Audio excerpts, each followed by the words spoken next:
This year's Vivo X80 Pro does not seem like much of an upgrade on the outside, but a lot has changed on the inside. It has a new processor, new cameras, and a bigger battery that charges faster. Is that enough for the Vivo X80 Pro to tackle the competition? Let's find out in this video review.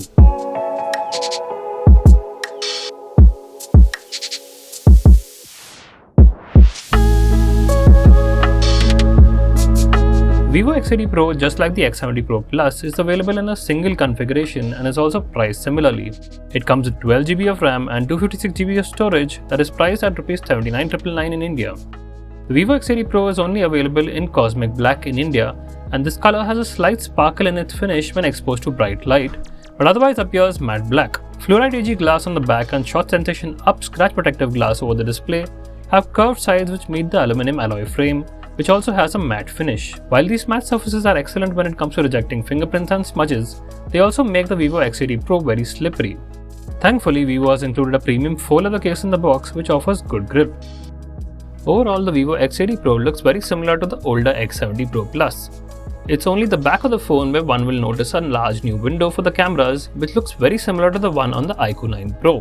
The Vivo X80 Pro's E5 AMOLED display produces natural looking colors, and I did not find its curved edges distracting when watching movies or playing games.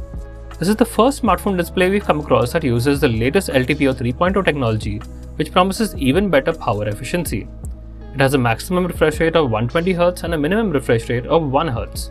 The display also supports HDR10 Plus playback in apps such as Netflix, Amazon Prime Video, and YouTube, and everything worked as expected. The larger than usual 3D ultrasonic fingerprint reader was a delight to use. Registering a fingerprint took one single tap, and unlocking the device worked flawlessly during the review period. I also found Vivo's Quick Actions feature quite handy. This lets you launch any app the moment you unlock a device with a specific fingerprint. Vivo has also thrown in a two-finger verification system for additional security if you want, and it worked as expected. The Vivo X80 Pro runs FunTouch OS 12, which is based on Android 12. It promises to support the phone with 3 generations of Android OS updates and 3 years of security updates, which is good news for buyers. FunTouch OS 12 is pretty much what you expect from any recent Vivo smartphone. Android 12 adds a certain level of customization, but the OS still has a very strong Vivo flavor rather than the stock Android 12. While software works smoothly with no hiccups whatsoever with regular use, I did encounter some visual software bugs. There's a theme engine which matches the colors of the widgets and keyboard to the selected wallpaper. Vivo has added a UI color picker, much like what you get on Samsung's One UI 4.1, but it is only able to change the color of the keyboard and not the accent color of the widgets on the home screen. There are several pre-installed third-party apps such as MX Takatak, Joj, Byju's, Moj, etc., which I could have done without on a phone that costs nearly 80,000 rupees. However, you can uninstall all of them if needed. Gaming performance was top-notch. The phone was more than capable of running popular mobile games such as Call of Duty Mobile and Asphalt 9 Legends at the highest settings without breaking sweat. What impressed me was the game interpolation feature, which worked well. There are only a handful of smartphones that are capable of running Call of Duty Mobile above 60 FPS, and Vivo's game interpolation feature, which is basically MEMC for games, managed to render it at 90Hz, which made it feel even smoother. Vivo X80 Pro has 4 rear cameras just like its predecessor, but with a slight change. There's a new 50MP primary camera that uses customized GNV sensor from Samsung with optical image stabilization, a 48MP ultra-wide-angle camera with autofocus, a 2x telephoto portrait camera with Vivo's gimbal stabilization system, and finally a 5x periscope telephoto camera with OIS. Selfie duties are handled by a 32MP front-facing camera which uses a fixed focus system. The primary camera captured excellent photos with good detail and impressive dynamic range thanks to Z T-Star coating in all kinds of lighting conditions. In low light, it performed equally well with reduced noise in the photos. Lens flares and strong glare emanating from the sprite streetlights, neon signs, and other sources of light were kept under control, which helped boost dynamic range and detail in the shadows. Night mode with the main camera also delivered noise-free photos along with colors that were very close to the actual scene. The Astro mode, which is typically meant to capture stars in the night sky, was quite impressive provided weather conditions were conducive. Moving to the ultra-wide-angle camera, it captured photos that had good detail and dynamic range. There was surprisingly very little barrel distortion, but the quality of the photos was not exactly on par with those taken with the primary camera, especially when shooting in low light, even in night mode. Regardless, these were still some of the best looking ultra-wide-angle photos I've seen from any recent smartphone in my opinion. The ultra-wide-angle camera is also capable of taking macro photos at up to 4 cm from your subject. The results were quite good, and I'm glad that Vivo chose to go with this implementation instead of using a low-resolution macro camera. Vivo's choice of using the gimbal stabilization system on its portrait camera is a curious one, but it delivered good output for the most part.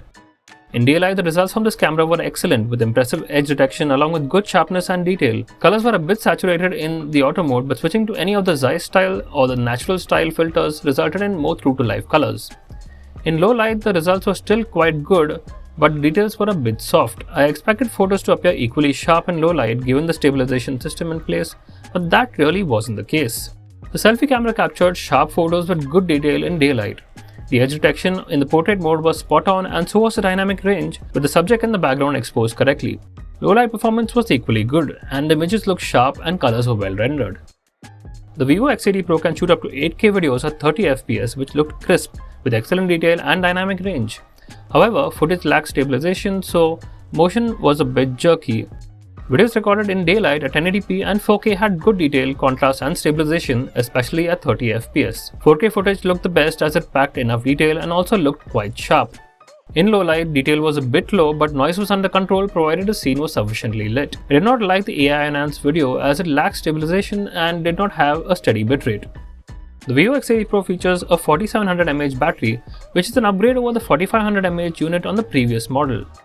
I managed to get a day and a half of use with the display's refresh rate set to smart switch. Forcing it to 120Hz did not seem to have any negative impact on battery life either. The phone managed to last 16 hours and 15 minutes in our HD video loop test, and I was able to charge it from empty to full in 36 minutes when using the bundled 80W charger, which is quite good. The phone also supports Vivo's 50W wireless charging, but you will need Vivo's proprietary wireless charging dock that is sold separately. The Vivo X80 Pro is not a gigantic upgrade over the X70 Pro Plus, which is still a great phone in terms of imaging and performance. If you own an X70 Pro Plus, the X80 Pro won't seem too impressive. For a new buyer though, the X80 Pro is definitely worth getting over the X70 Pro Plus, as Vivo hasn't yet dropped the price of the older model. The Vivo X80 Pro is a proper premium smartphone for 2022, with the latest SoC and display tech, and has a unique set of cameras, making it unique at this price point. As for the competition, there's plenty to choose from.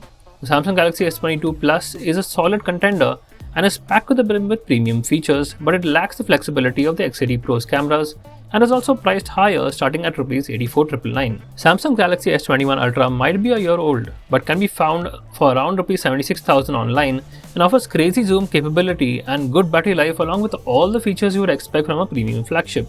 If you are on a tighter budget, the OnePlus 10 Pro is a good choice as it offers an impressive set of cameras for its price, minus an official IP rating. On the iOS side, Apple's iPhone 13 is another good option. It does not have a quad camera setup, but it offers rock-solid consistency, a sensor shift stabilized main camera, cinematic video and Dolby Vision video recording, all at a slightly lower market price than the X80 Pro. And that's it for our review of the Vivo X80 Pro. What do you think about it? Sound off in the comments below. And as always, for all things tech, check out gadgets360.com.